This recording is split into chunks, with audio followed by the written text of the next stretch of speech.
I wanted to share with you guys a little halacha, a very interesting halacha. This halacha, I remember, used to happen a lot when we grew up in Israel. This halacha used to happen a lot. But before I get into the halacha, people are sending me a WhatsApp text about the kashrut problem that there are in some stores in our community. So I just want to say there's some stores as they took away the kashrut, somebody else gave kashrut. It's a lot of back and forth. I've been involved with this. I was involved with the story for a long time, but I just want to say something. You know, whenever there's a big machloket, a big argument amongst doctors, none of you guys are going to come and say, unless you're a doctor who understands in the field, you're not going to come and say, you know, they're not doing the right thing, the doctors are making the wrong decision, and they shouldn't be saying this, they shouldn't be doing that. You're not going to do that, because the doctor is going to look at you and is going to ask you, how many years ago did you go to medical school? How many years experience you have in my field? He's going to laugh at you. So these rabbis also, a lot of these rabbis, I know some of them, the rabbis who learned in yeshiva for 50 years, 60 years, under Rav Moshe Feinstein, under Rav Elyashiv, Rav Shlomo Zalman Auerbach, big people. The people are talking about them and they're not afraid. And the Gemara says anybody who talks about a Talmid Chacham, a real Talmid Chacham, is putting his share in the world to come in danger. It's a very, very serious, very grave sin. So just like we don't understand things in medicine, we don't go talk about this doctor is no good, this doctor is no good. We shouldn't do the same thing in the spiritual world, in the rabbi world. We don't understand, we don't know all the politics, we don't know all the ins and all the outs, and there's a lot of things that we don't know. There's a lot of things that I disagree with many big rabbis that I feel that they're dead wrong, completely wrong. But I know my place, I know who I am, I know who these people are, and I know that Hashem is with them. And Hashem is guiding them, and Hashem knows what He's doing, and they're His representations, and they're really holy people. So a person has to be careful what he says, what he doesn't say. Okay, let's get to the halacha. Ma'aseh be'eladim gdolim, a whole bunch of children above bar mitzvah age were playing in the street. One of them, his ball flew into the garbage can. This happened in Israel. So the kid jumped into the garbage can to get the ball. He goes inside the garbage can and he sees a beautiful bicycle in the garbage can. He tries to pick it up, he can't, it's too heavy. He calls his friends over, they jump into the can and they told him, we find a bicycle, they pulled it out of the garbage can. Things like that happened when I was growing up in Israel a lot. Sometimes we find it in people's backyards, but okay. He screamed to his friends, come, help me. So they came, they took it out, and then they started a big fight. Each guy says the bicycle is mine. I picked up most of the bicycle, the other guy says I saw it first. Whose bicycle is this now? שניים אוחזים בביcycle. זה אומר אני מצאתי וזה אומר אני מצאתי. But over here, the problem over here is that one guy saw it first and he was next to the bicycle first. He grabbed it first. So the Maran Shulchan Aruch in Choshen Mishpat Siman Resh Samechet says Kol Metziah, anything that you find she'amarnu she'i shel motzah, that we say belongs to the finder, eno zocheba, it doesn't become yours ad shetagia leyado, until it goes into your hands, or lirshuto, or into your domain.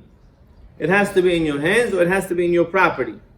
Aval im ra'a et hametziah, but if you saw some bicycle or something you found, afilu nafal aleh, even you jumped on it, it's on the ground, you jumped on it, uba acher v'yechazik ba, somebody else comes and picks it up, makes chazakah, it says zeh shechazik ba zachava.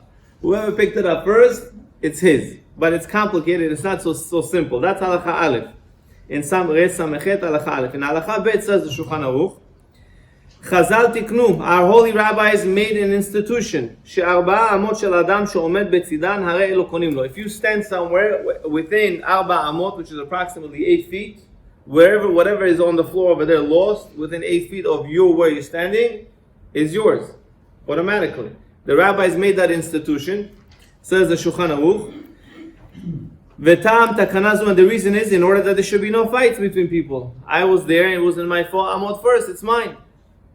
Umnam, this only helps, this takana that the rabbis only made it for a situation like it's in an alleyway, or in a sidewalk, in a side area, in a place where many people do not walk by, or in a field that nobody owns it, like a hefker field in a public area, a government field type of thing. But if you're standing in a public area where a lot of people are walking by, or you're in your friend's field, you can't say it's in my arba amot. You're in your friend's field, or you're in a public area, everybody's walking over there. So you can't say it's in my Arba Amot in a public area that everybody walks in. They didn't make the decree for a situation like that. So what's the halacha over here? Over here, we said, you notice, we said these are kids above bar mitzvah. All this does not, what I'm about to tell you, does not apply to kids under bar mitzvah. Under bar mitzvah is different halachot. For kids above bar mitzvah, who can make a kinyan, we're talking about right now. So over here we say, if this thing that they found was in a public area or open area somewhere, so the first guy who was next to it, the first guy who saw it and came close to it, automatically that will become his, like we just said over here. Right? And if it was an open area that belongs to nobody, not in a public area where people walk. But if it's in a public area where people are walking, the only way it becomes his is if he picks it up. And until you don't pick it up, it's not yours. So over here, what happens? It was inside of a garbage can. In Israel, the way they have like this cinder block rooms, small rooms, inside these metal garbage cans. And people throw the garbage over there in a lot of places like that. So this was inside the cinder block room over there where the garbage can is over there. So he jumped inside the garbage can first and he found it there first. So he says this is considered to be like an alleyway or a side area of a public area. Therefore, if it's in your Arba Amot first, the first child who got in there became his automatically. Doesn't make a difference if the other kids helped him to take it out. All that stuff doesn't matter. The guy who was there inside the garbage can first becomes the owner of the bicycle. Now, when the guys picked it up, when the kids picked it up, they had in mind to pick it out. They want to steal the bike for themselves. They didn't want to do it for him. Each one says, my bike, right? So since when they picked it up, they didn't have in mind to help him to get paid. They had in mind to steal it. He doesn't owe them money for that also. But if they had in mind, we're going to help you, but we want a payment for it, then he should give them something. That's what he says halakha is. Now, what happens if he was outside the garbage can and he was looking inside the garbage can within his 4 amot and he saw the bicycle over there, it's within his 8 feet. So he says in that situation, even though he was within the 8 feet, there's a big doubt, a big safek, if it becomes his or not because it's in a different domain. It's in a garbage can, it's in a different reshut. There's a big safek. Therefore he says they should make a pshara, compromise. Somehow split up the value of this bicycle. Maybe if it's worth $50, one guy gives $20 and the other guy gets to keep the bike. This is all talking about children above bar mitzvah. However, if it's children under bar mitzvah, Chachamim did not make any takanot that Arba Amot could buy for them. The only way children under bar mitzvah make it theirs is if they pick it up. If they pick it up, it becomes theirs. Just put your hands on it and move it a little bit, yeah. Whoever picks it up first ends up getting it. Yeah. Isn't there another factor that the Messiah of Katan belongs to his father?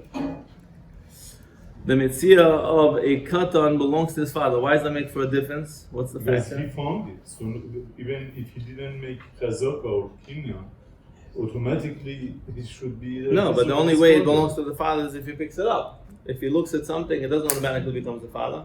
No. But he was in the same reshut in the garbage area, garbage can itself. He wasn't in the reshut. So what? But Chachamim never made the takana. Chachamim never made the takana that it should become the father's